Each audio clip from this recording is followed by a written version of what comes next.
ಕೃಪಾಚಾರ್ಯರು ಕರ್ಣನಿಗೆ ತಿಳಿಸುವಂಥದ್ದು.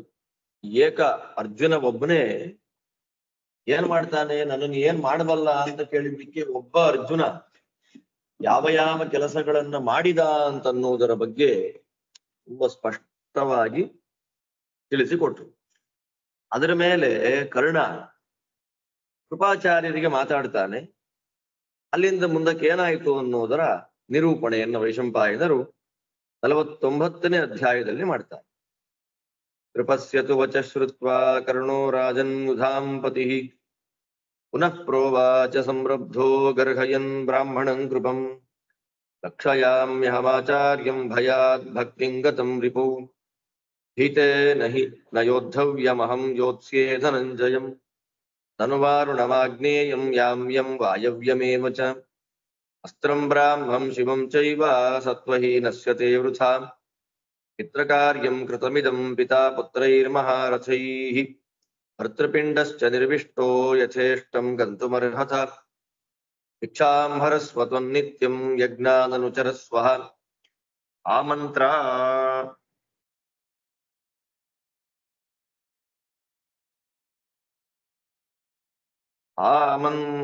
ಆಮಂತ್ರಣಾನಿ ಭುಂಕ್ಷ್ವಾದ್ಯಾಮಾಸ್ಮಾನ್ ಯುದ್ಧೇನ ಭೀಷಯ ಭಾರ್ಗವಾಸ್ತ್ರಂ ಮಯಾ ಯುಕ್ತಂ ನಿರ್ದಹೇತ್ ಪೃಥಿವೀಮಿಮಂ ಇಮಾಂ ಕಿಂ ಪುನಃ ಪಾಂಡುಪುತ್ರಾಣಾಮೇಕಮರ್ಜುನಮಾಹವೇ ಆಗಮಿಷ್ಯಂತಿ ಪದವೀಂ ಮತ್ಸ್ಯಾಃ ಪಾಂಡವ ಸಂಶ್ರಿತಾಃ ತಾನಹಂ ನಿಘನಿಷ್ಯಾಮಿ ಭವದ್ಭಿರ್ಗಮ್ಯತಾಂ ಗೃಹಂ ತಸ್ಯ ತದ್ವಚನಂ ಶ್ರುತ್ವಾ ಅಶ್ವತ್ಥಾಮಾ ಪ್ರತಾಪವಾನ್ ಉವಾಚ ವದತಾಂ ಶ್ರೇಷ್ಠೋ ದುರ್ಯೋಧನಮವೇಕ್ಷ್ಯ ಚ ನ ಚ ತಾವಜ್ಜಿತಾ ಗಾವೋ ನ ಚ ಸೀಮಾಂತರಂಗತಾಃ ನ ಹಸ್ತಿನಪುರಂ ಪ್ರಾಪ್ತಾಸ್ತ್ವಂಚ ಕರ್ಣವಿಕಥಸೇ ಬಹೂನಿ ಧರ್ಮಶಾಸ್ತ್ರಾಣಿ ಪಠಂತಿ ದ್ವಿಜಸತ್ತಮಾಃ ತೇಷಾಂ ಕಿಂಚಿದಿದಂ ದೃಷ್ಟಂ ದ್ಯೂತೆ ಜೀಯೇತ ಯನ್ನೃಪಃ ಸಂಗ್ರಾಮಾನ್ ವಿಪುಲಾನ್ ಜಿತ್ವಾ ಲಬ್ಧ್ವಾ ಚ ವಿಪುಲಾನ್ ಧನಂ ವಿಜಿತ್ವಾ ಚ ಮಹೀಂ ಕೃತ್ಸ್ನಾಂ ನ ವಿಕಥ್ಯೇತ ಪಂಡಿತಃ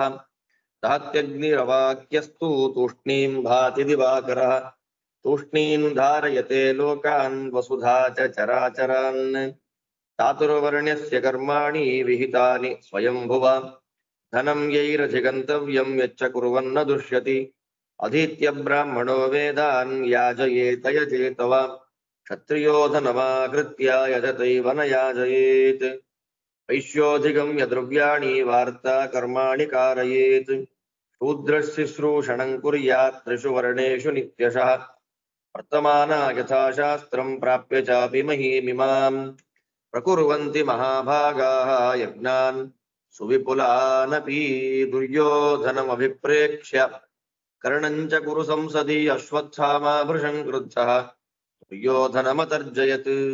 ಇಲ್ಲಿ ಕೃಪಾಚಾರ್ಯರು ಹೇಳಿದ ಮಾತನ್ನು ಕೇಳಿದ ಯಾರು? ಯುಧಾಂಪತಿ, ಯುದ್ಧ ಮಾಡುವಂತಹ ಸೈನಿಕರಿಗೆ ಸ್ವಾಮಿಯಾದಂತಹ ಕರ್ಣ ಸಿಟ್ಟು ಬಂದ್ಬಿಡ್ತವನಿಗೆ. ಸಂರಬ್ಧ, ಸಿಟ್ಟು ಬಂದು ನೋಡಿ ನಿಂದೆ ಮಾಡಿದ ಕೃಪಾಚಾರ್ಯರನ್ನ ಅಂತ ಹೇಳಿದ್ರಿ. ಆಕ್ಚುಯಲ್ ಸಬ್ಜೆಕ್ಟ್ ಏನಿಲ್ಲಿ, ಕೃಪಾಚಾರ್ಯರು ಅರ್ಜುನನ ಹೊಗಳಿ ಮಾತಾಡಿದ್ದು, ಅರ್ಜುನನ ಸಾಮರ್ಥ್ಯವನ್ನ ಹೇಳಿದ್ದನ್ನ ತಡ್ಕೊಳ್ಲಿಕ್ಕೆ ಆಗ್ಲಿಲ್ಲ. ಇವನಿಗೆ ಕೋಪ ಬಂತು. ಕೋಪದಿಂದ ಕೃಪಾಚಾರ್ಯರಿಗೆ ಬೈದು ಬಿಟ್ಟ, ನಿಂದೆ ಮಾಡ್ದ. ಎಂಥ ಕೃಪಾಚಾರ್ಯರಿಗೆ ನಿಂದೆ ಮಾಡ್ದ ಅಂದ್ರೆ ಬ್ರಾಹ್ಮಣಂ ಕೃಪಂ. ನೋಡಿ, ಬ್ರಾಹ್ಮಣರಾಗಿರ್ತಕ್ಕಂತಹ ಶಾಸ್ತ್ರಾಧ್ಯಯನವನ್ನ ಮಾಡಿದಂತಹ ಅಂದ್ರೆ ಇದು ಭಾರ. ಯಾರಿಗೋ ನಿಂದೆ ಮಾಡಿದ್ದನ್ನ ಪ್ರತ್ಯೇಕವಾಗಿ ಹೇಳುವ ಅವಶ್ಯಕತೆ ವ್ಯಾಸರಿಗೆ ಇರ್ಲಿಲ್ಲ. ಇಲ್ಲಿ ಬ್ರಾಹ್ಮಣನಿಗೆ ನಿಂದೆ ಮಾಡಿದ ಪಾಠ. ಯಾವ ಕಾಲಕ್ಕೂ ನಾವು ಬ್ರಾಹ್ಮಣ ನಿಂದನೆಯನ್ನ ಮಾಡಬಾರದು. ಇದೊಂದು ಪಾಠ ಇದೆ.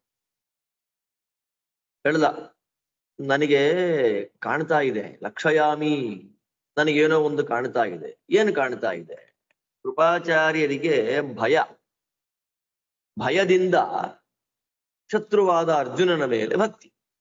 ಭಯಭಕ್ತಿ ಅಂತೀವಲ್ಲ ಹಾಗೆ, ಭಯದಿಂದ ಕೂಡಿದ ಭಕ್ತಿ. ಯಾವುದರಿಂದ ಭಯ, ಯಾವುದಕ್ಕೆ ಭಕ್ತಿ ಅಂದ್ರೆ ಅರ್ಜುನ ಅಪಾರವಾದ ಶಕ್ತಿ ಸಂಪನ್ನ, ಅಯ್ಯೋ ನಮ್ಮನ್ನು ಕೊಂದು ಬಿಟ್ರೆ ಏನ್ ಮಾಡೋದು ಅನ್ನೋ ಭಯದಿಂದ ಅರ್ಜುನನ ಮೇಲೆ ಭಕ್ತಿ ಬಂದು ಬಿಟ್ಟಿದೆ. ಯಾರಿಗೆ ಭಯ ಇದೆ, ಯಾರು ಹೆದರಿದ್ದಾರೆ ಅವ್ರು ಯುದ್ಧ ಮಾಡಬಾರ್ದು. ಅರ್ಜುನನ್ ಜೊತೆಯಲ್ಲಿ ನಾನು ಯುದ್ಧ ಮಾಡ್ತೇನೆ. ಏನ್ರಿ ಕೃಪಾಚಾರ್ಯ, ನಿಮ್ ಹತ್ರ ಎಷ್ಟು ಅಸ್ತ್ರಗಳಿದೆ ರೀ? ವಾರುಣಾಸ್ತ್ರ, ಆಗ್ನೇಯಾಸ್ತ್ರ, ಯಾಮ್ಯಾಸ್ತ್ರ, ವಾಯವ್ಯ, ಬ್ರಾಹ್ಮ, ಶೈವ, ಈ ಎಲ್ಲ ಅಸ್ತ್ರಗಳು ನಿಮ್ ಹತ್ರ ಇದೆ ಅಲ್ವಾ? ಇದ್ದು ಏನ್ ಪ್ರಯೋಜನ? ಯಾರಿಗೆ ಧೈರ್ಯ ಇಲ್ಲ ಅವ್ರ ಹತ್ರ ಅಸ್ತ್ರಗಳಿದ್ದು ಪ್ರಯೋಜನ ಇಲ್ಲ. ಆದ್ರಿಂದ ನಿಮ್ಮಲ್ಲಿ ಇರುವ ಅಸ್ತ್ರಗಳೆಲ್ಲವೂ ವ್ಯರ್ಥ. ಆಹಾ, ಸರಿಯಾಗಿದ್ದೀರಿ. ಮಹಾರಥಿಗಳು ನೀವೆಲ್ಲ, ಮಹಾನುಭಾವರು.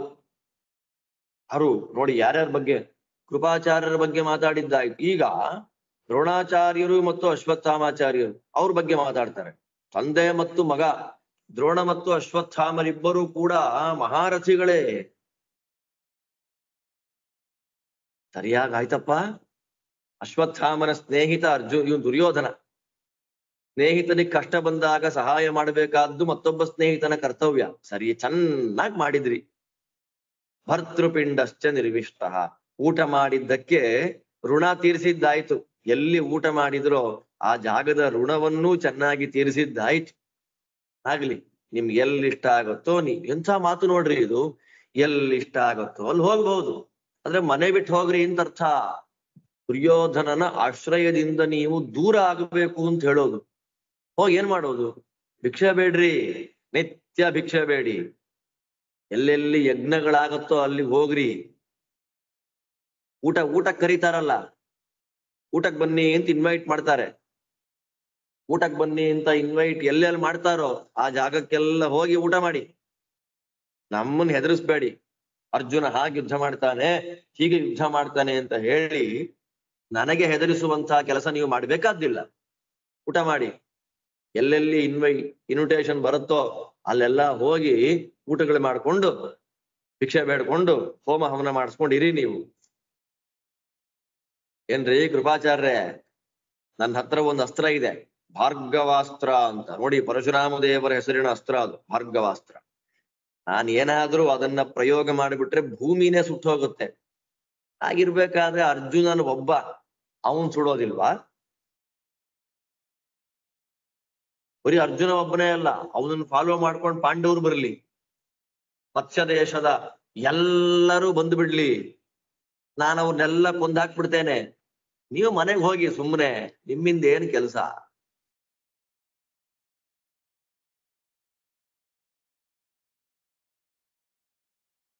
ನೀವು ಮನೆಗೆ ಹೋಗ್ರಿ, ನೀವೆಲ್ಲ ಬ್ರಾಹ್ಮಣರು ಅಂತ ಬಹಳ ರೂಢಾಗಿ ಮಾತಾಡಿದ್ದನ್ನು ಕೇಳಿದ ಅಶ್ವತ್ಥಾಮಾಚಾರ್ಯರು ದುರ್ಯೋಧನನ್ ನೋಡ್ತಾ ಮಾತಾಡ್ತಾರೆ, ಈಗಲೇ ಅಲ್ಲಪ್ಪ, ಗೋವನ್ನ ಅಪಹಾರ ಮಾಡಿದ್ದೇವಷ್ಟೇ, ನಾವಿನ್ನು ಗೋವುಗಳನ್ನ ಗೆದ್ದಿಲ್ಲ. ನಾವು ಗೋವುಗಳನ್ನ ಕದ್ದಿದ್ದೇವೆ ಅನ್ನೋದನ್ನ ತಿಳಿದು ಇನ್ನು ಯುದ್ಧ ಮಾಡಿ ಡಿಫೆಂಡ್ ಮಾಡ್ಕೊಳ್ಲಿಕ್ಕೆ ನಾವು ರೆಡಿ ಆಗಿಲ್ಲ. ಇನ್ನೂನು ನಮ್ಮನ್ನ ಯುದ್ಧ ಮಾಡ್ಲಿಕ್ಕೆ ಶತ್ರು ಪಕ್ಷದವರು ಬಂದಿಲ್ಲ, ನಾವು ನಮ್ಮನ್ನ ಡಿಫೆಂಡ್ ಮಾಡ್ಕೊಂಡಿಲ್ಲ, ನಾವಿನ್ನೂನು ವಿರಾಟ ರಾಜ್ಯದ ಗಡಿಯನ್ನ ದಾಟಿ ಹೋಗಿಲ್ಲ, ಹಸ್ತಿನಪುರವನ್ನ ಪ್ರವೇಶ ಮಾಡಲಿಲ್ಲ. ಲೇ ಕರ್ಣ, ನೀನ್ಯಾಕೆ ಬಾಯಿ ಬಡ್ಕೊಂತ ಇದ್ಯಾ? ವಿಕತ್ಸಸೆ, ತಲೆಗೆ ಬಂದಾಗ ಮಾತಾಡ್ತಾ ಇದ್ಯಾ? ಅಶ್ವತ್ಥಾಮಾಚಾರ್ಯರ ವೈಭವ ನೋಡಿ, ರುದ್ರದೇವರು, ಕಾಲಾಗ್ನಿ ರುದ್ರ. ಯಾಕಯ್ಯ ತಲೆಗೆ ಬಂದಾಗ ಮಾತಾಡ್ತಾ ಇದ್ಯಾ? ಏನು ಧರ್ಮಶಾಸ್ತ್ರಗಳನ್ನ ಬ್ರಾಹ್ಮಣರು ಓದ್ತಾರೋ ಓದೋದಿಲ್ವೋ? ಧರ್ಮಶಾಸ್ತ್ರಗಳು ಪ್ರಮಾಣ ಹೌದೋ ಅಲ್ವೋ?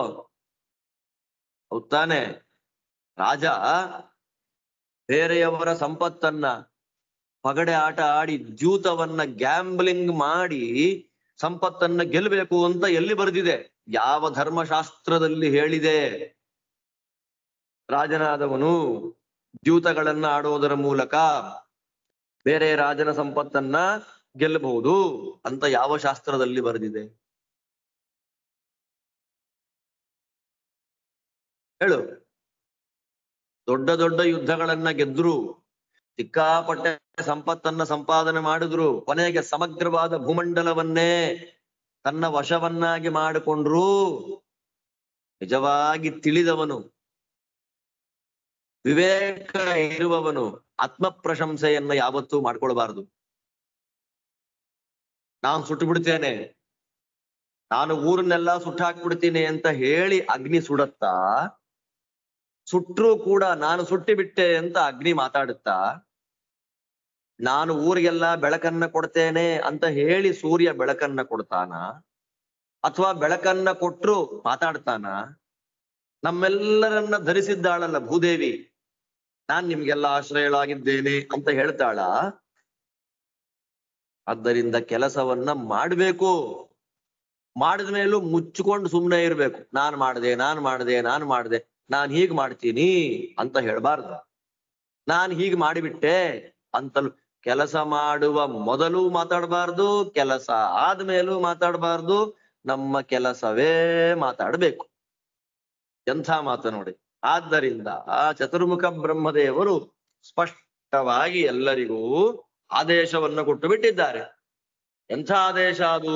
ಯಾರು ದುಡ್ಡನ್ನ ಹೇಗೆ ಗಳಿಸ್ಬೇಕು, ಬ್ರಾಹ್ಮಣ ಕ್ಷತ್ರಿಯ ವೈಶ್ಯ ಶೂದ್ರರ ವ್ಯಾಪಾರಗಳೇನು, ಯಾರು ಯಾವ ಕೆಲಸಗಳನ್ನ ಮಾಡಿದ್ರೆ ದೋಷ ಬರೋದಿಲ್ಲ, ಅದೆಲ್ಲ ಹೇಳಿದ್ದಾರೆ. ಬ್ರಾಹ್ಮಣ ವೇದಾಧ್ಯಯನವನ್ನ ಮಾಡಿ ಯಜ್ಞಯಾಗಗಳನ್ನ ಮಾಡಬೇಕು, ತಾನೂ ಮಾಡಬೇಕು, ಪುರೋಹಿತನಾಗಿ ಬೇರೆಯವರದನ್ನು ಮಾಡಿಸ್ಬೇಕು. ಕ್ಷತ್ರಿಯ ಹಣ ಸಂಪಾದನೆಯನ್ನ ಮಾಡಿ ಯಜ್ಞಗಳನ್ನ ಮಾಡಬೇಕು, ಪೌರೋಹಿತ್ಯವನ್ನ ಮಾಡಬಾರ್ದು.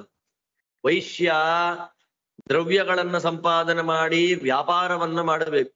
ಶೂದ್ರ ಯಾವತ್ತಿಗೂ ಕೂಡ ಬ್ರಾಹ್ಮಣ ಕ್ಷತ್ರಿಯ ವೈಶ್ಯರುಗಳ ಸೇವಾದಿಗಳನ್ನ ಮಾಡಬೇಕು. ಇದು ಶಾಸ್ತ್ರ. ಶಾಸ್ತ್ರಕ್ಕೆ ಅನುಗುಣವಾಗಿ ಯಾರು ತಮ್ಮ ಜೀವನವನ್ನ ನಡೆಸ್ತಾ ಇದ್ದಾರೆ, ಅವ್ರಿ ಭೂಮಿಯನ್ನೇ ಗೆದ್ರೂ ಕೂಡ ದೊಡ್ಡ ದೊಡ್ಡ ಸತ್ಕರ್ಮಗಳನ್ನ, ವೇದೋಕ್ತವಾಗಿರತಕ್ಕ ಯಜ್ಞಯಾಗಾದಿಗಳನ್ನ ಆ ಮಹಾನುಭಾವರೆಲ್ಲರೂ ಕೂಡ ಅನುಷ್ಠಾನವನ್ನ ಮಾಡ್ತಾರೆ.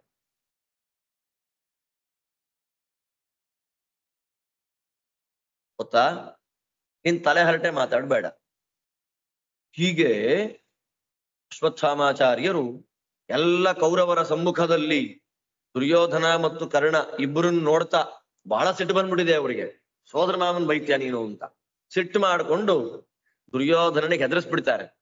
ಪ್ರಾಪ್ಯ ದ್ಯೂತೇನ ಕೋ ರಾಜ್ಯಂ ಕ್ಷತ್ರಿಯೋ ಭಕ್ತಮರ್ಹತಿ ಯಥಾ ವೃತ್ತಂ ಅರೂಪೇಣ ಯದನ್ಯ ಪ್ರಾಕೃತೋ ಜನಃ ಬುದ್ಧಿಮಾನ್ ನೀತಿಮಾನ್ ರಾಜ ಕ್ಷತ್ರಿಯೋ ಯದಿ ವೇತರಃ ಪ್ರಚಾನೃತೆ ಯೋಗ ವಿಧಿಂ ಚರೇದ್ ವೈತಂಡಿಕೋ ಯಥಾ ಇಂದ್ರಪ್ರಸ್ಥಂ ತ್ವಯಾ ಕಸ್ಮಿನ್ ಸಂಗ್ರಾಮೇ ನಿರ್ಜಿತಂ ಪುರಾ ಯುಧಿಷ್ಠಿರಶ್ಚ ಭೀಮಶ್ಚ ಕಸ್ಮಿನ್ ಯುದ್ಧೇ ತ್ವಯಾ ಜಿತೌ ಕಥಮೇದ್ವೈರಥೇ ರಾಜನ್ ತ್ವಮಜೈಷೀರ್ಧನಂಜಯಂ ನಕುಲಂ ಸಹದೇವಂಚ ಧನಂ ಯೇಷಾಂ ತ್ವಯಾ ಕೃತಂ ಭೂಯಶ್ಚ ಕಥಮೇ ಯುದ್ಧೇ ಯತ್ರ ಕೃಷ್ಣಾ ತ್ವಯಾ ಜಿತಾ ಏಕವಸ್ತ್ರ ಸಭಾನ್ನೇತಾ ಕ್ಷುದ್ರಕರ್ಮನ್ ರಜಸ್ವಲಾ ಕುಲಮೇಷಾಂ ಮಹತ್ಕೃತ್ತಂ ಸಾರಾರ್ಥಿ ಚಂದನಂ ಯಥಾ ಕ್ಷುದ್ರಂ ಕರ್ಮ ಸಮಾಸ್ಥಾಯ ತತ್ರ ಕಿಂ ವಿದುರೋಬ್ರವೀತ್ ಯಥಾಶಕ್ತಿ ಮನುಷ್ಯಾಣಾಂ ಅಮರ್ಷಂ ಲಕ್ಷಯಾಮಹೇ ಅನ್ಯೇಷಾಮಪಿ ಸತ್ವಾನಾಂ ಅಪಿ ಕೀಟಪಿಪೀಲಿಕೈಃ ದ್ರೌಪದ್ಯಾಶ್ಚ ಪರಿಕ್ಲೇಶಂ ನಕ್ಷಂತುಂ ಪಾಂಡವೋರ್ಹತಿ ದುಃಖಾಯ ಧಾರ್ತರಾಷ್ಟ್ರಾಣಾಂ ಪ್ರಾದುರ್ಭೂತೋ ಧನಂಜಯಃ ತ್ವಂ ಪುನಃ ಪಂಡಿತೋ ಭೂತ್ವಾ ಹ್ಯಾಚಾರ್ಯಂ ಕ್ಷೇಪ್ತುಮಿಚ್ಛಸಿ ವೈರಾಂತಕರ್ಣೋ ಜಿಷ್ಣುಃ ನಿಶ್ಶೇಷಂ ಕರ್ತುಮರ್ಹತಿ ನೈವ ದೇವಾ ನ ಗಂಧರ್ವಾಃ ನಾಸುರಾ ನ ಚ ರಾಕ್ಷಸಾಃ ಭಯಾದಿಗ ಚ ಯುದ್ಧೇರನ್ ಕುಂತೀಪುತ್ರೇಣ ಧೀಮತಾಯಂ ಯಮೇಕೋऽಭಿಸಂಕ್ರುದ್ಧಃ ಸಂಗ್ರಾಮೇऽಭಿಭವಿಷ್ಯತಿ ವೃಕ್ಷಂ ಗರುಡವೇಗೋ ವಾ ವಿನಿಹತ್ಯಾಂತಮೇಷ್ಯತಿ ತ್ವತ್ತೋऽಭಿಷಿಷ್ಟಂ ವೀರ್ಯೇಣ ಧನುಷ್ಯಮರರಾಟ್ಸಮಂ ವಾಸುದೇವ ಸಮಂ ಯುದ್ಧೇ ತಂ ಪಾರ್ಥಂ ಕೋ ನ ಪೂಜಯೇತ್ ದೈವಂ ದೇವೇನ ಯುದ್ಧೇತ ಮಾನುಷೇಣ ಚ ಮಾನುಷಂ ಅಸ್ತ್ರಂ ಚಾಸ್ತ್ರೇಣ ಯೋ ಕನ್ಯಾದರ್ಜುನೇನಾಧಿಕಃ ಪುಮಾನ್ ಪುತ್ರಾದನವಮಃ ಶಿಷ್ಯಃ ಇತಿ ಧರ್ಮವಿದೋ ವಿದುಃ ಏತೇನಾಪಿ ನಿಮಿತ್ತೇನ ಪ್ರಿಯೋ ದ್ರೋಣಸ್ಯ ಪಾಂಡವಃ ಯಥಾ ತುಮಕರೋರ್ದ್ಯೂತಮಿಂದ್ರಪ್ರಸ್ಥಂ ಯಥಾ ಹರಃ ಸಭಾಂ ಕೃಷ್ಣಾಂ ಯಥಾ ನೈಷೀ ತಥಾ ಯುದ್ಧಸ್ವ ಪಾಂಡವಂ ಅಯಂತೆ ಮಾತುಲಃ ಪ್ರಾಜ್ಞಃ ಕ್ಷತ್ರಧರ್ಮಸ್ಯ ಕೋವಿದಃ ದುರ್ದ್ಯೂತವೇದಿ ಗಾಂಧಾರಿಃ ಶಕುನಿಃ ಯುದ್ಧತಾಮಿಹಾನಾಕ್ಷಾನ್ ಕ್ಷಿಪತಿ ಗಾಂಡೀವಿ ನ ಕೃತಂ ದ್ವಾಪರನ್ನ ಚ ಲಲಿತಾಗ್ನಿಶಿಖಾನ್ ಬಾಣಾನ್ ತೀಕ್ಷ್ಣಾನ್ ಕ್ಷಿಪತಿ ಪಾಂಡವ್ ಗಾಂಡಿವಃ.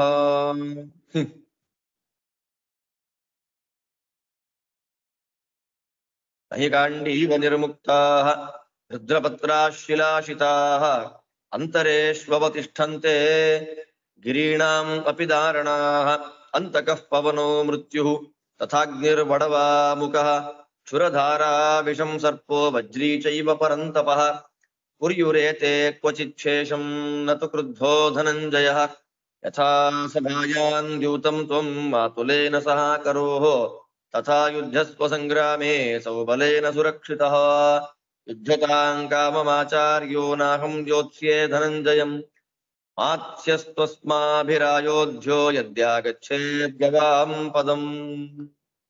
ಅಶ್ವತ್ಥಾಮಾಚಾರ್ಯರು ಹೆದರಿಸ್ಬಿಡ್ತಾರೆ ನೋಡಿ ಇಲ್ಲಿ. ಏನಯ್ಯ, ಕ್ಷತ್ರಿಯನಾಗಿರ್ತಕ್ಕ ವ್ಯಕ್ತಿ ಭೋಗಗಳನ್ನ ಅನುಭವಿಸ್ಬೇಕು. ಹೇಗೆ? ಯುದ್ಧ ಮಾಡಿ ಗೆದ್ದು ಎಲ್ಲ ರಾಜರುಗಳನ್ನ ತನ್ನ ಅಂಡರ್ನಲ್ಲಿ ಬರುವಂತೆ ಮಾಡಿಕೊಂಡು ಅವರು ಟ್ಯಾಕ್ಸ್ ಪೇ ಮಾಡ್ಬೇಕು, ಕಪ್ಪ ಕಾಣಿಕೆಗಳನ್ನ ಕೊಡಬೇಕು, ಅದನ್ನ ತಗೊಂಡು ಭೋಗಿಸ್ಬೇಕು ಇವನು. ಹೊರತು ಕಪಟದ್ಯೂತದಿಂದ ಮೋಸ ಮಾಡಿ ಬೇರೆಯವರ ರಾಜ್ಯವನ್ನ ಕದ್ದು ಯಾವನಿಗೆ ಭೋಗಿಸಲಿಕ್ಕೆ ಅರ್ಹತೆ ಅನ್ನೋದು ಬರ್ತದೆ. ಏನಯ್ಯ, ಕಳ್ಳತನ ಮಾಡುವ ಬುದ್ಧಿ ಯಾವಾಗ ಬರುತ್ತೆ ಗೊತ್ತಾ?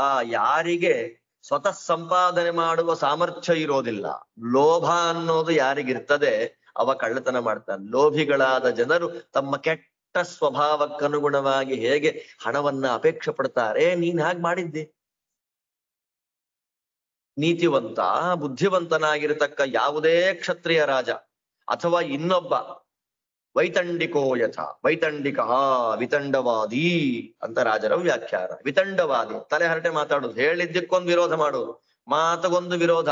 ವಿತಂಡವಾದಿಯಂತೆ ಮೋಸವನ್ನ ಮಾಡ್ತಾ ಮೋಸ ಮಾಡೋದೇ ಸರಿ ಅಂತ ಆಲೋಚನೆ ಮಾಡಬಾರ್ದು. ಮೋಸವನ್ನೇ ಸರಿ ಅಂತ ತಿಳಿದು ಕೆಲಸಗಳನ್ನ ಮಾಡಬಾರ್ದು. ದುರ್ಯೋಧನ ಊರೆಲ್ಲ ಮಾತಾಡದ ಕಾರಣ ಮುಚ್ಕೊಂಡಿದ್ದೆ ನೀನು. ಹೇಳ್ತೀನಿ ಬಾ ಇವಾಗ. ನೀನ್ ಇಂದ್ರಪ್ರಸ್ಥವನ್ನ ನಿನ್ ಕಂಟ್ರೋಲ್ ತಗೊಂಡಿದೆ ಅಲ್ವಾ? ಯಾವ ಯುದ್ಧದಲ್ಲಿ ಇಂದ್ರಪ್ರಸ್ಥ ನೀನು ಗೆದ್ದೆ? ಧರ್ಮರಾಜ ಮತ್ತು ಭೀಮಸೇನ ಇವರಿಬ್ಬರನ್ನ ನೀನು ಯಾವಾಗ ಯುದ್ಧದಲ್ಲಿ ಗೆದ್ದಿದ್ದಿ? ಅರ್ಜುನನನ್ನ ಯಾವಾಗ ಗೆದ್ದಿದ್ದಿ? ನಕುಲ ಸಹದೇವರನ್ನ ಅಂದ್ರೆ ಯಾರಿಗೆ ಸಂಬಂಧಪಟ್ಟ ಸಂಪತ್ತನ್ನ ನೀನು ಅಪಹರಣ ಮಾಡಿಕೊಂಡು ಅನೈತಿಕವಾಗಿ ಭೋಗ ಮಾಡ್ತಾ ಇದ್ಯೋ ಅಂತಹ ಸಂಪತ್ತಿನಿಂದ ಕೂಡಿದ ನಕುಲ ಸಹದೇವರನ್ನ ಯಾವಾಗ ಗೆದ್ದೆ? ಊರೆಲ್ಲ ಮಾತಾಡ್ತೀಯ ಅಲ್ವಾ? ಪಾಪ ರಜಸ್ವಲೆಯ ಆಗಿದ್ದ ಒಂದೇ ಒಂದು ವಸ್ತ್ರ ಹುಟ್ಟಿದ್ದ ದ್ರೌಪದಿಯನ್ನ ಸಭೆಗೆ ಕರ್ಕೊಂಡ್ ಬಂದ್ಯಲ್ಲಪ್ಪ. ದ್ರೌಪದಿ ನನ್ನವಳು ಅಂತ ಹೇಳಿದ್ಯಲ್ಲ, ಯಾವ ಯುದ್ಧದಲ್ಲಿ ದ್ರೌಪದಿಯನ್ನ ಗೆದ್ದೆ?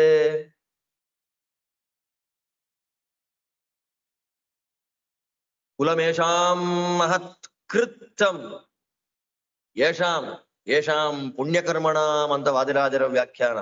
ಅದ್ಭುತವಾದ ಮಹತ್ ಪುಣ್ಯಕರ್ಮಗಳನ್ನ ಮಾಡಿದ ವಂಶ ಕುರುವಂಶ. ಗಂಧ ಬೇಕು ಅಂತ ಅಪೇಕ್ಷೆ ಪಡತಕ್ಕಂತಹ ವ್ಯಕ್ತಿ ಚಂದನದ ಮರವನ್ನ ಕಡಿದು ತುಂಡು ಮಾಡಿ ಬಿಸಾಕುವಂತೆ ದೊಡ್ಡ ಪುಣ್ಯ ಸಂಪಾದನೆಯನ್ನ ಮಾಡಿಕೊಂಡ ಕೌರವ ವಂಶವೆನ್ನುವ ವೃಕ್ಷವನ್ನ ನೀನು ಕೆಟ್ಟ ಕೆಲಸ ಮಾಡಿ ನಾಶ ಮಾಡಿಬಿಟ್ಟೆ. ವಿದುರ ಏನ್ ಹೇಳ್ದ ನೆನಪಿಲ್ವಾ ನಿನಗೆ? ಅಶ್ವತ್ಥಾಮಾಚಾರಿ ಮಾತನ್ನ ಅವಾಗ್ಲೇ ಹೇಳ್ಬೋದಾಗಿತ್ತಲ್ವಾ? ಈಗ ಹೇಳೋದೆ 13 ವರ್ಷ ಆದ್ಮೇಲೆ ಹೇಳ್ತಾರೆ. 13 ವರ್ಷಕ್ಕೆ ಪೂರ್ವದಲ್ಲೇ ಹೇಳಿದ್ದಿದ್ರೆ ಏನೋ ಅದನ್ನೇ ಕಲಿಯಾವೇಶ ಭಗವತ್ ಸಂಕಲ್ಪ ಅಂತ ಕರೆಯೋದು. ಏನ್ ವಿದುರ ಏನ್ ಹೇಳ್ದ ನೆನಪಿದೆ ಅಲ್ವಾ ನಿನ್ಗೆ? ಮನುಷ್ಯರಿಗೆ ಕೋಪ ಸಹಜ. ಮನುಷ್ಯರಿಗೆ ಏನ್ ಬಂತು? ಸೊಳ್ಳೆ ನೊಣ ಇರುವೆಗೂ ಕೋಪ ಇರುತ್ತೆ, ಹೌದಾನೆ? ಕೋಪ ಸಹಜ. ಒಂದ್ ಇರುವೆ ಕಚ್ಚಕ್ ಬರುತ್ತೆ, ಸೊಳ್ಳೆ ಕಚ್ಚುತ್ತೆ, ಕೀಟಗಳು ಕ್ರಿಮಿಗಳು ಪ್ರಾಣಿಗಳಿಗೂ ಕೋಪ ಅನ್ನೋದು ಬರುತ್ತೆ. ಹಾಗಿರುವಾಗ ದ್ರೌಪದಿಗೆ ನೀವು ಕೊಟ್ಟ ಕಷ್ಟ ಒಂದೆರಡ? ಅರ್ಜುನನ್ ಕೋಪ ಬರಲ್ವಾ? ನಿಮ್ಮ ದುಃಖಕ್ಕಾಗಿಯೇ ಅರ್ಜುನ ಬಂದಿರುವಂಥದ್ದು. ನೀನು ಶಾಸ್ತ್ರ ಅಧ್ಯಯನ ಮಾಡಿದವನು, ವಿವೇಕಿ, ಪಂಡಿತ, ಪಾಠ ಮಾಡಿದ ಗುರುಗಳಿಗೆ ನಿಂದೆ ಮಾಡ್ಬೇಕು ಅಂತ ನೀ ಹೊರಟಿದ್ಯಲ್ಲ ಕೃಪಾಚಾರ್ಯರಿಗೆ. ನೀನು ಮಾಡ್ತಿರೋದು ದ್ವೇಷ. ಆ ದ್ವೇಷದ ತುತ್ತ ತುದಿ ನೀನು ರೀಚ್ ಆಗ್ಬಿಟ್ಟಿದ್ದೆ. ನಿಮ್ಮನ್ನು ಯಾರನ್ನೂ ಅರ್ಜುನ ಉಳಿಸೋದಿಲ್ಲ. ದೇವತೆಗಳು, ಗಂಧರ್ವ, ಅಸುರ, ರಾಕ್ಷಸ ಯಾರಿಗೂ ಕೂಡ ಅರ್ಜುನನ ಜೊತೆಯಲ್ಲಿ ಯುದ್ಧ ಮಾಡುವ ಸಾಮರ್ಥ್ಯ ಇಲ್ಲ ಇಲ್ಲ ಇಲ್ಲ. ಭಯ ಅವರಿಗೆ, ಹೆದರ್ತಾರೆ.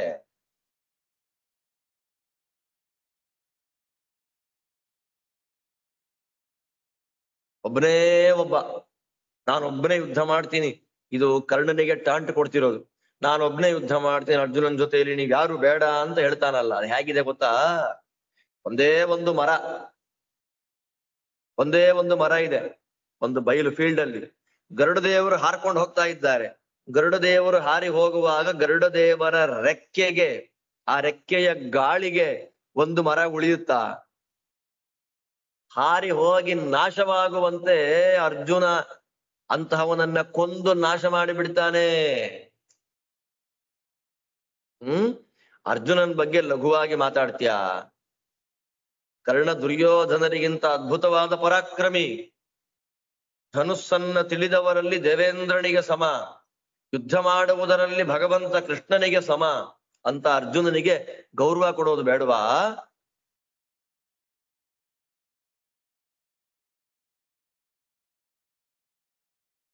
ಅರ್ಜುನನಿಗೆ ಸಮನಾದ ತಾಕತ್ತು ನಿಮ್ಮಲ್ಲಿ ಯಾರಿಗಾದ್ರೂ ಇದ್ರೆ, ಗಂಡಸ್ ಯಾರಾದ್ರೂ ಇದ್ರೆ, ದೈವಾಸ್ತ್ರಕ್ಕೆ ಸಮಾನವಾಗಿ ದೈವಾಸ್ತ್ರವನ್ನ ಪ್ರಯೋಗ ಮಾಡ್ತಾನೆ. ಮಾನುಷಾಸ್ತ್ರಕ್ಕೆ ಸಮಾನವಾಗಿ ಅವನು ಹೇಗೆ ಯುದ್ಧ ಮಾಡ್ತಾನೋ ಹಾಗೆ ಯುದ್ಧ ಮಾಡ್ಬೇಕು. ದೇವತೆಗಳಂತ ಯುದ್ಧ ಮಾಡಿದ್ರೆ ಹಾಗೆ ಯುದ್ಧ ಮಾಡ್ಬೇಕು. ಮನುಷ್ಯರಂತ ಯುದ್ಧ ಮಾಡಿದ್ರೆ ಹಾಗೆ ಮಾಡ್ಬೇಕು. ಅಸ್ತ್ರಗಳನ್ನ ಇಟ್ಟುಕೊಂಡು ಯುದ್ಧ ಮಾಡಿದ್ರೆ ಪ್ರತ್ಯಸ್ತ್ರ ಪ್ರಯೋಗ ಮಾಡಿ ಯುದ್ಧ ಮಾಡ್ಬೇಕು. ಶಿಷ್ಯ ಮಗ ಇಬ್ರು ಒಂದೇ. ತನ್ನ ಮಕ್ಕಳು, ಪಾಠ ಕೇಳಿದ ಶಿಷ್ಯ ಇಬ್ಬರು ಒಂದೇ. ಶಾಸ್ತ್ರಕಾರರು ಹೇಳ್ತಾರೆ ಎರಡು ಒಂದೇ ಅಂತ. ಹಾಗಿರುವಾಗ ದ್ರೋಣಾಚಾರ್ಯರಿಗೆ ಯಾರು ಪ್ರಿಯ ಶಿಷ್ಯ? ಮಗನಂತ ಯಾರು? ಅರ್ಜುನ. ತಲೆಹರಟೆ ಮಾತಾಡ್ತೀಯ? ಅವಾಗ ಆಟ ಆಡಿದ್ರಲ್ಲಪ್ಪ, ದ್ಯೂತ ಆಡಿದ್ರಲ್ಲ, ಕಪಟದಿಂದ ಇಂದ್ರಪ್ರಸ್ಥವನ್ನು ಸಂಪಾದನೆ ಮಾಡ್ಕೊಂಡ್ಬಿಟ್ರಲ್ಲ, ಬಲಾತ್ಕಾರವಾಗಿ ದ್ರೌಪದಿಯನ್ನು ಎಳ್ಕೊಂಡ್ ಬಂದ್ರಲ್ಲ, ಅವಾಗ ಹೇಗಿದ್ರು ಈಗ್ಲೂ ಹಾಗೆ ಯುದ್ಧ ಮಾಡಿ ನೋಡೋಣ ಅರ್ಜುನನ್ ಜೊತೆಯಲ್ಲಿ. ನಿಮ್ಮ ಮಾವ ಇದಾನಲ್ಲ, ನಿಮ್ಮ ಮಾವ ಇಲ್ಲಿ ಮಹಾಜ್ಞಾನಿ, ತಿಳಿದವನು, ಕ್ಷತ್ರಿಯ ಧರ್ಮದ ಕೋವಿದ, ಕಪಟ ದ್ಯೂತ ಆಡೋದ್ರಲ್ಲಿ ಕುಶಲ, ಗಾಂಧಾರ ದೇಶದಿಂದ ಬಂದು ಸೇರ್ಕೊಂಡ್ಬಿಟ್ಟಿದ್ದಾನೆ ಇಲ್ಲಿಗೆ. ಶಕುನಿ, ಯುದ್ಧ ಮಾಡ್ಲಿ ನಿಮ್ಮ ಮಾವ ತಾಕತ್ತಿದ್ರೆ ಅರ್ಜುನನ್ ಜೊತೆಯಲ್ಲಿ.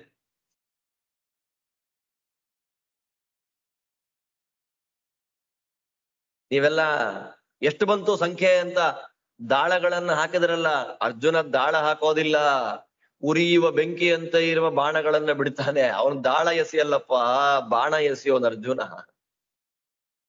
ಯಾರು ಬದುಕೋದಿಲ್ಲ. ಯಮ, ವಾಯು, ಮೃತ್ಯು ಇವರೆಲ್ಲರೂ. ಹಾಗೆ ಸಮುದ್ರದ ಒಡಲಿನಲ್ಲಿರುವ ಅಗ್ನಿ, ಒಡವಾಗ್ನಿ, ವಿಷ, ಸರ್ಪ, ಇಂದ್ರದೇವರು ಇವರೆಲ್ಲರೂ ಸಿಟ್ಟು ಮಾಡ್ಕೊಂಡ್ರೆ ಅಯ್ಯೋ ಪಾಪ ಅಂತ ಉಳಿಸ್ಬಹುದೇನೋ. ಆದ್ರೆ ಅರ್ಜುನನಿಗೆ ಸಿಟ್ಟು ಬಂತು ಅಂದ್ರೆ ಅವನು ಯಾರನ್ನು ಉಳಿಸೋದಿಲ್ಲ. ದುರ್ಯೋಧನ ನಿಮ್ಮ ಮಾವನ ಜೊತೆಯಲ್ಲಿ, ಸೋದರ ಮಾವನ ಜೊತೆಯಲ್ಲಿ ಹೇಗೆ ದ್ಯೂತ ಆಡಿದೆಯೋ, ದ್ಯೂತ ಕಾಲದಲ್ಲಿ ನಿಮ್ಮ ಮಾವ ನಿನ್ನನ್ನ ಹೇಗೆ ರಕ್ಷಣೆ ಮಾಡ್ತಾ ಇದ್ನೋ, ಹಾಗೆ ನಿನ್ನ ಮಾವನಿಂದಲೇ ರಕ್ಷಿತನಾಗಿ ಯುದ್ಧ ಮಾಡು. ನಾನಂತೂ ಯುದ್ಧ ಮಾಡಲ್ಲ. ದ್ರೋಣಾಚಾರ್ಯ ಯುದ್ಧ ಮಾಡ್ಲಿ, ಕೃಪಾಚಾರ್ಯ ಯುದ್ಧ ಮಾಡ್ಲಿ, ಅರ್ಜುನನ್ ಜೊತೆಯಲ್ಲಿ ನಾನು ಯುದ್ಧ ಮಾಡೋದಿಲ್ಲ. ತಮ್ಮ ಗೋವನ್ನ ಹುಡುಕೊಂಡು ವಿರಾಟನ ಕಡೆಯವರು ಯಾರಾದ್ರೂ ಬಂದ್ರೆ ಅವರ ಜೊತೆ ಯುದ್ಧ ಮಾಡೋದು, ಬಿಟ್ರೆ ಅರ್ಜುನನ್ ಜೊತೆ ನಾ ಯುದ್ಧ ಮಾಡೋದಿಲ್ಲ ಅಂತ ಹೆದರಿಸ್ಬಿಟ್ಟ. ಅಂಥ ಮಾತು ನೋಡಿ. ತತಃಶಾಂತ ನವಸ್ತತ್ರ ಧರ್ಮಾರ್ಥ ಕುಶಲಂ ಹಿತಂ ದುರ್ಯೋಧನಮಿದಂ ವಾಕ್ಯಂ ಅಬ್ರವೀತ್ ಕುರು ಸನ್ನಿಧೌ. ಸಾಧು ಪಶ್ಯತಿ ವೈ ದ್ರೋಣಃ ಕೃಪಸ್ಸಾಧ್ವನ್ ಪಶ್ಯತಿ ಆಚಾರ್ಯ ಪುತ್ರ ಸಹಜಂ ನಿಶ್ಚಿತಂ ಸಾಧು ಭಾಷತೆ ಕರ್ಣಸ್ತು ಕ್ಷತ್ರಧರ್ಮೇಣ ಕೇವಲಂ ಯೋದ್ಧುಮಿಚ್ಛತಿ. ಆಚಾರ್ಯೋ ನಾವ ಮಂತವ್ಯಃ ಪುರುಷೇಣ ವಿಜಾನತಾ ದೇಶಕಾಲೌ ತು ಸಂಪ್ರೇಕ್ಷ್ಯ ಯೋದ್ಧವ್ಯಮಿತಿ ಮೇ ಮತಿಃ ಯಸ್ಯ ಸೂರ್ಯಸಮಾಃ ಪಂಚ ಸಪತ್ನಾಸ್ಯುಪ್ರಕಾರಿಣಃ. ಅಥಮಭ್ಯುದಯೇ ತೇಷಾನ್ನ ಪ್ರಮುಖ್ಯೇತ ಪಂಡಿತಃ ವಾರ್ಚ್ಯೇ ಹಿ ಸರ್ವೇ ಮುಖ್ಯಂತಿ ಯೇಪಿ ಧರ್ಮವಿದೋ ಜನಾಃ ತಸ್ಮಾತ್ ತತ್ವನ್ನ ಜಾನಾತಿ ಯತ್ತು ಕಾರ್ಯಂ ನರಾಧಿಪಃ ಧಾರ್ತರಾಷ್ಟ್ರೋಪಿ ದುರ್ಬುದ್ಧಿಃ ಪಶ್ಯನ್ನಪಿ ಧನಂಜಯಂ ನೈವ ಪಶ್ಯತಿ ನಾಘ್ರಾತಿ ಮಂದಃ ಕ್ರೋಧವಶಂಗತಃ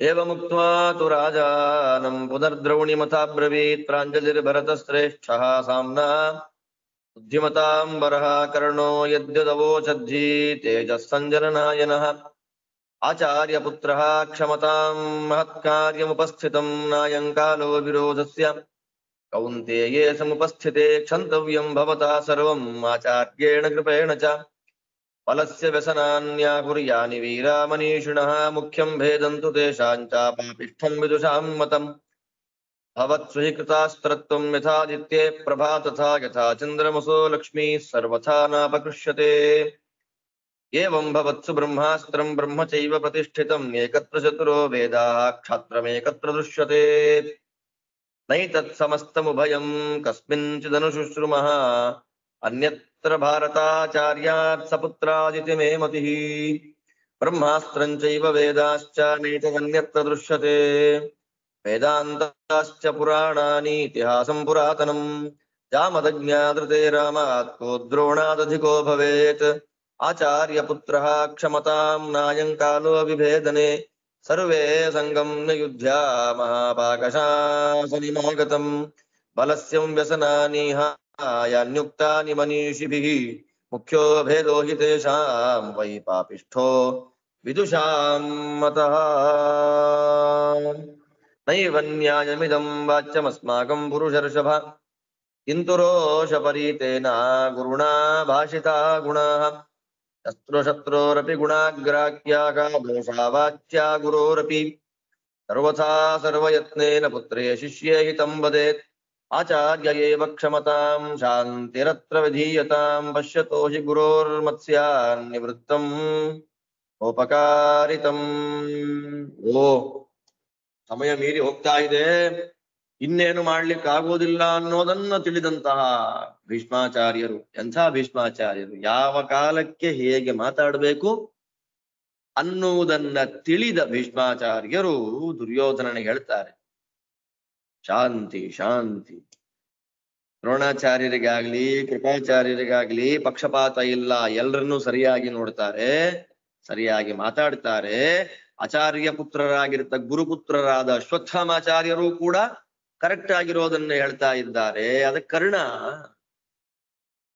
ಕ್ಷತ್ರಿಯ ಧರ್ಮವನ್ನೇ ಮುಖ್ಯವಾಗಿಟ್ಟುಕೊಂಡು ಹೇಳಿಬಿಟ್ಟ, ಯುದ್ಧ ಮಾಡಬೇಕು ಅಂತ ಅಪೇಕ್ಷೆ ಪಡ್ತಾ ಇದ್ದಾನೆ. ವಿವೇಕಿಯಾಗಿರ್ತಕ್ಕಂಥ ವ್ಯಕ್ತಿ ಮಾತಾಡುವಾಗ ಆಲೋಚನೆ ಮಾಡಬೇಕು. ಗುರುಗಳಿಗೆ ಅವಮಾನವಾಗುವಂತ ಯಾವತ್ತಿಗೂ ಮಾತಾಡಬಾರ್ದು.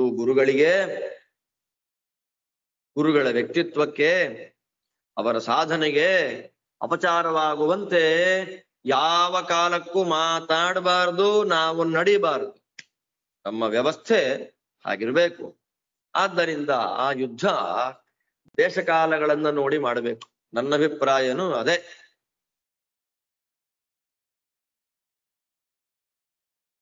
ಇರ್ಲಿ, ಪಾಪ ದುರ್ಯೋಧನನಿಗೆ ಮೋಹ ಬಂದುಬಿಟ್ಟಿದೆ. ಕಾರಣ, ಅವನ ಶತ್ರುಗಳು ಮಹಾಬಲಶಾಲಿಗಳು, ಸೂರ್ಯನಿಗೆ ಸಮಾನವಾದ ಕಾಂತಿಯಿಂದ ಕೂಡಿದವರು. ಅಂತಹವನು ಮಹಾಪಂಡಿತನಾಗಿದ್ರು ಕೂಡ, ಜ್ಞಾನಿಯಾಗಿದ್ರು ಕೂಡ ಶತ್ರುಗಳ ಮೇಲೆ ಬರೋದನ್ನ ನೋಡಿ ಮೋಹಕ್ಕೆ ಮೋಹ ಎಂಥ ಮಾತು ನೋಡ್ರಿ, ಭಗವಂತನ ಮಾಯೆ.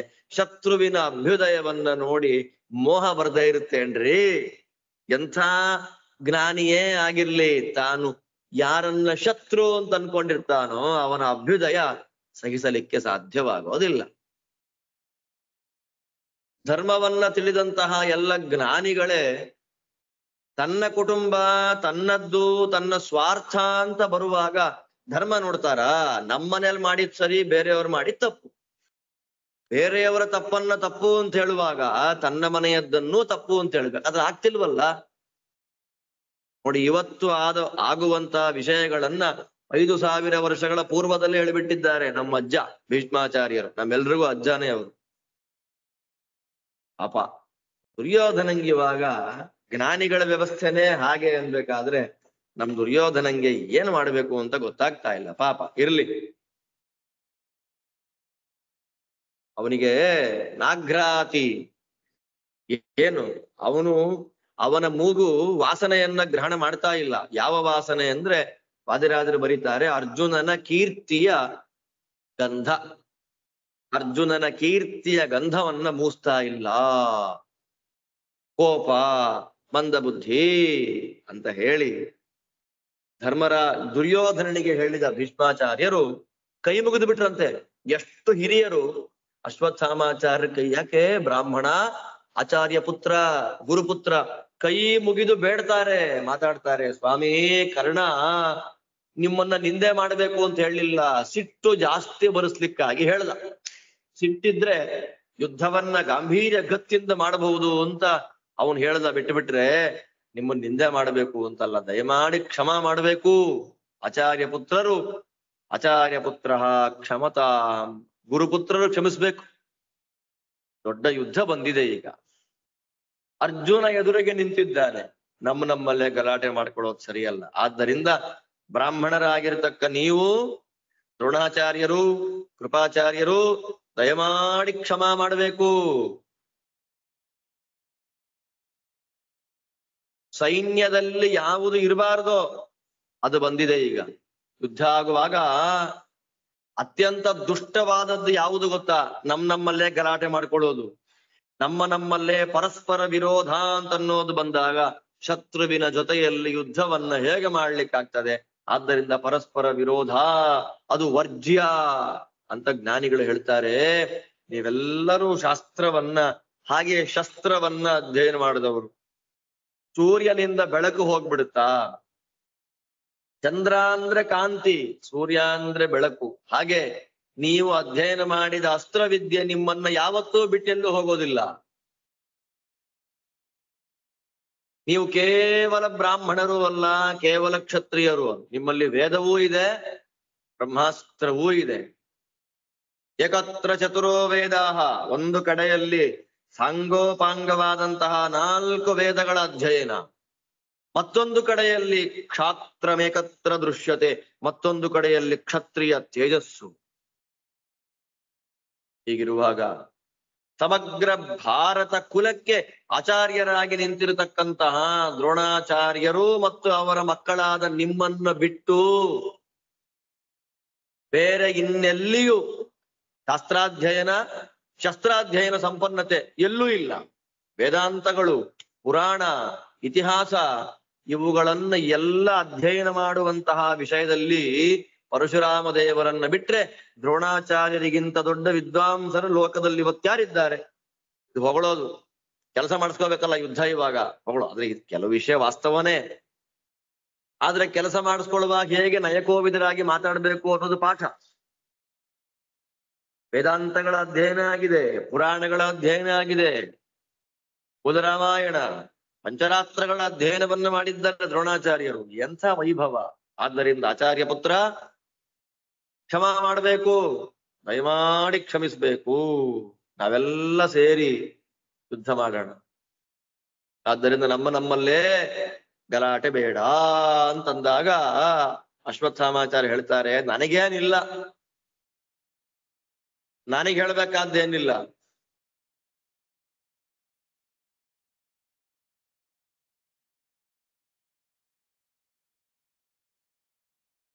ಅವ್ರು ಹೇಳಿದ್ರು, ನಾನು ಅದಕ್ಕೆ ಪ್ರತಿಯಾಗಿ ಮಾತಾಡಿದೆ.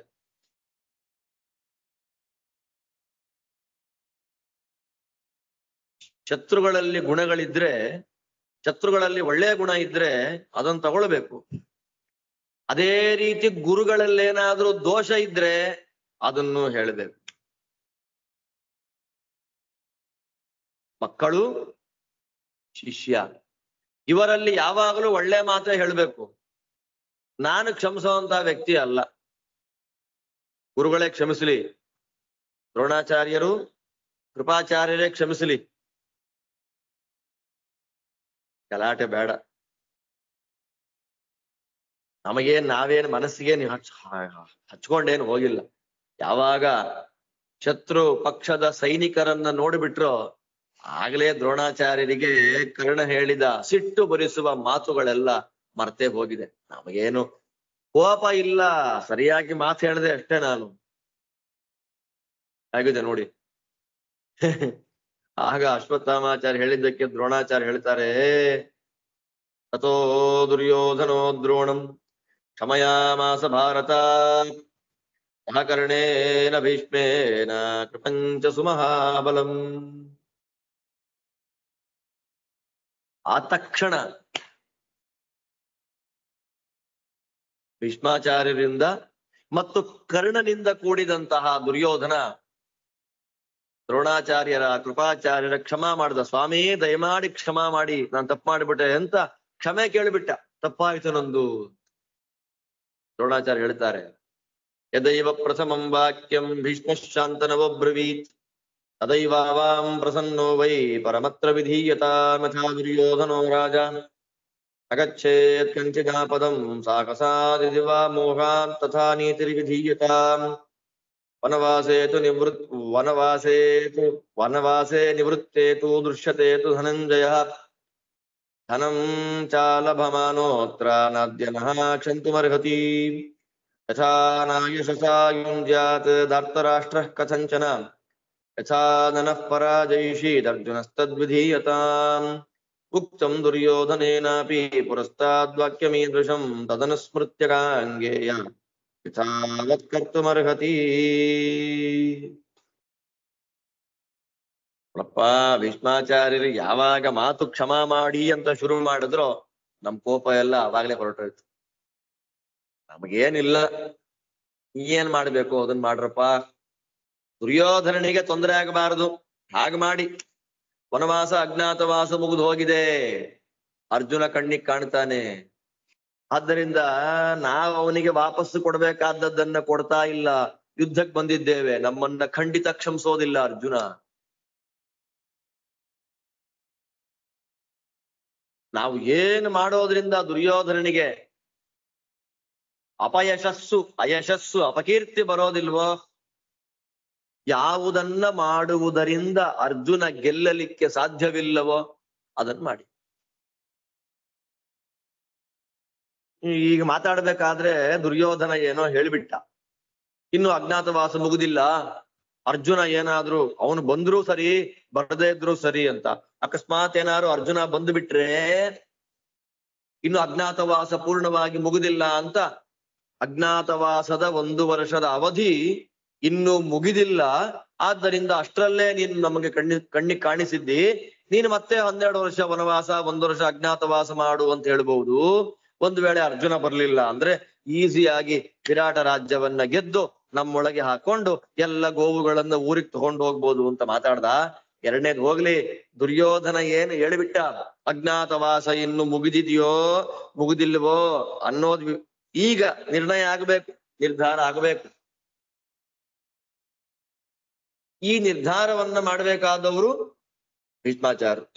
ಗಾಂಗೇಯ ಕುಲವೃದ್ಧ ವಂಶದ ಹಿರಿಯನಾಗಿರತಕ್ಕ ಭೀಷ್ಮ, ನೀ ಹೇಳ್ಬೇಕು ಪಾಂಡವರ ಅಜ್ಞಾತವಾಸ ಕಾಲ ಮುಗಿದಿದೆಯೋ ಇಲ್ವೋ ಅನ್ನುವಂತಹ ವಿಷಯವನ್ನ ನೀವು ಹೇಳಬೇಕು ಅಂತ ಹೇಳಿ ಬಾಲನ್ನ ಭೀಷ್ಮಾಚಾರ್ಯರ ಹತ್ರ ಕಳಿಸ್ಬಿಟ್ರು ದ್ರೋಣಾಚಾರ್ಯರು ಅನ್ನುವಲ್ಲಿಗೆ.